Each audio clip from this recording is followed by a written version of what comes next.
अरे जी ये प्रश्न काफी सारे ऐसे माता पिताओं का है, इन्हीं का नहीं है।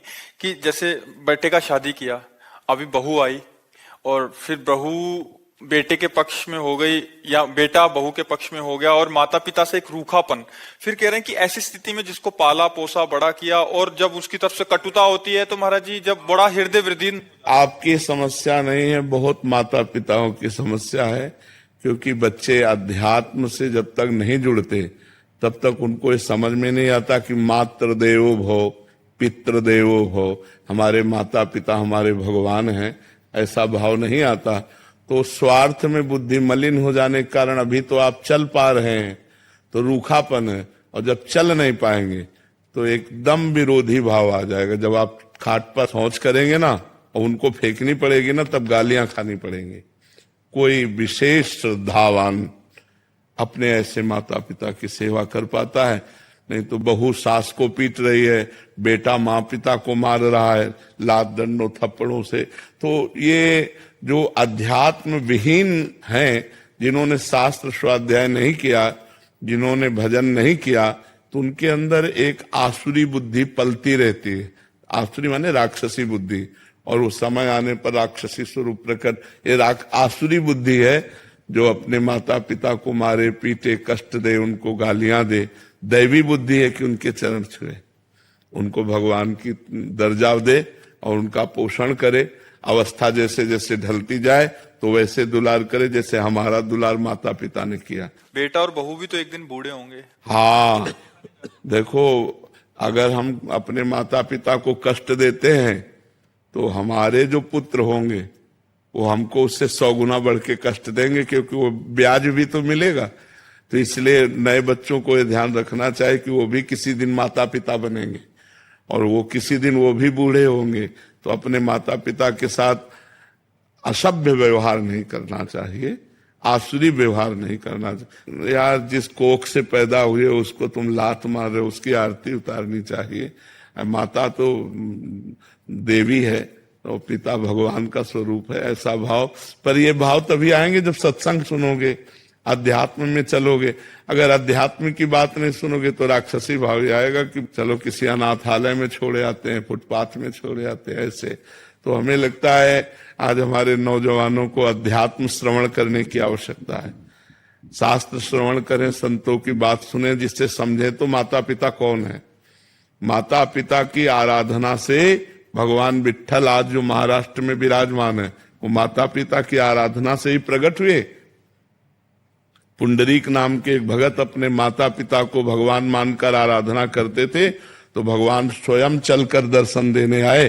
जो विट्ठल रूप में है ना, वो स्वयं दर्शन देने आए।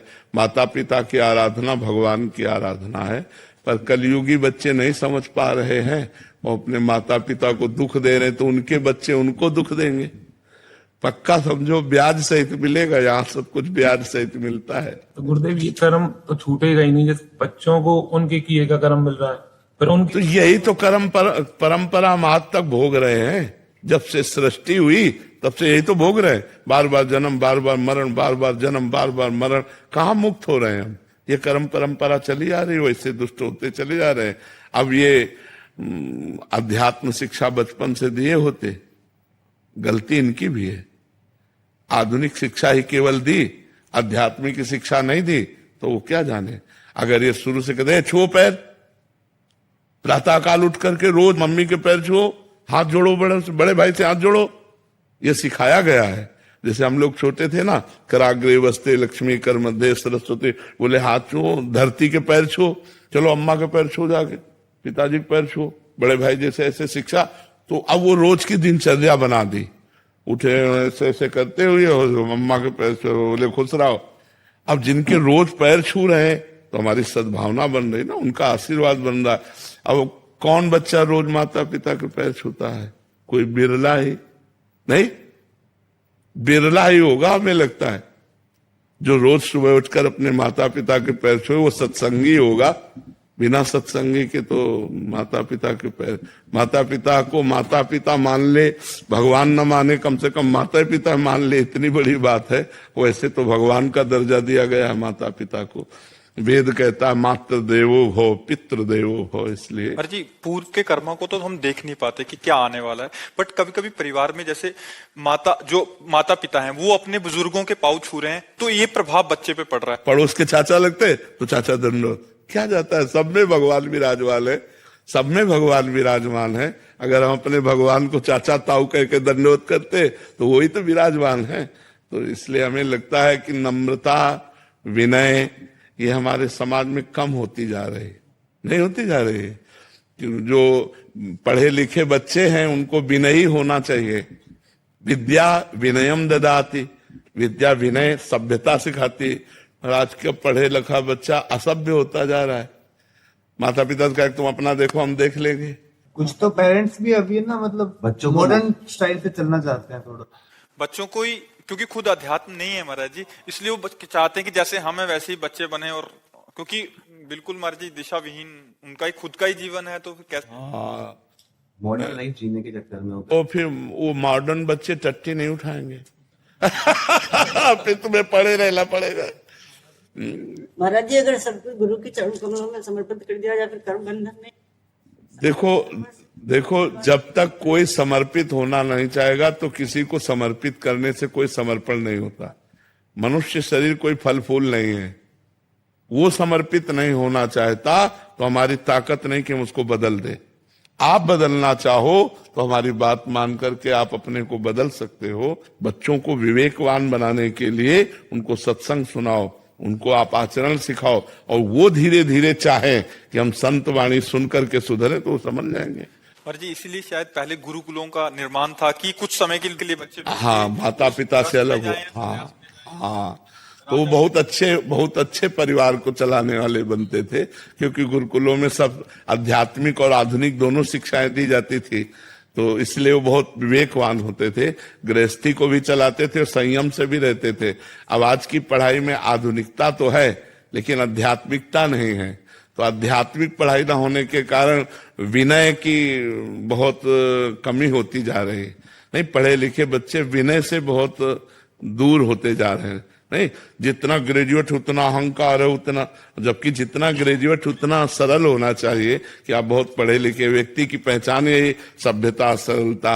आप गाड़ी में बैठे बस में जा रहे हैं, कोई बड़ा बूढ़ा खड़ा है, आइए दादाजी आप बैठ जाइए, हम तो खड़े भी रह सकते हैं। आप तो लगा पढ़ा लिखा है, नहीं लगा कि पढ़ा लिखा है, सभ्य आदमी है। तो पढ़ा लिखा का संबंध सभ्यता और विनय से है। और आज सभ्यता और विनय दोनों गायब हो जा रहे हैं। पढ़े लिखे तो बहुत लोग हैं, सभ्यता और विनय जा रहा है। तो हमें लगता है आध्यात्मिक शिक्षा ही सुधार सकती है। गुरुदेव भगवान, हम बच्चे तो नादान हैं, उनको समझ नहीं है, उनके कल्याण के लिए कहीं ना कहीं हम नाम जप करके समर्पित करें तो क्या हो जाएगा। हाँ, बिल्कुल परिवर्तन होगा।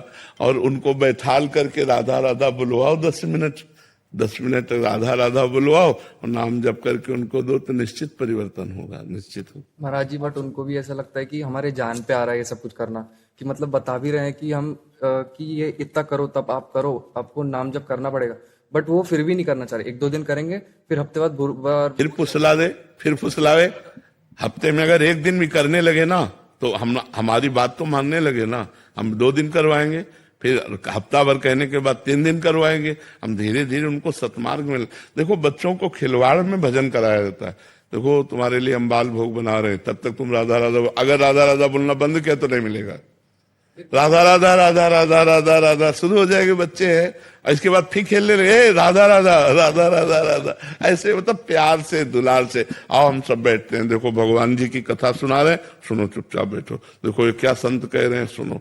धीरे धीरे धीरे वो अनजाने में उनका सुधार हो रहा है, वो ना जाने तो भी सुधार हो रहा है। जब गर्भस्थ शिशु प्रहलाद को नारद जी ने उपदेश किया तो समझ में आ गई ना। अभिमन्यु को उपदेश किया अर्जुन जी ने तो चक्रव्यूह तोड़ना गर्भ से जान गए, तो गर्भस्थ शिशु को कितना ज्ञान, वो तो अब बाहर आ चुका है। अगर हम सुनाएंगे तो उसके संस्कार बदलेंगे।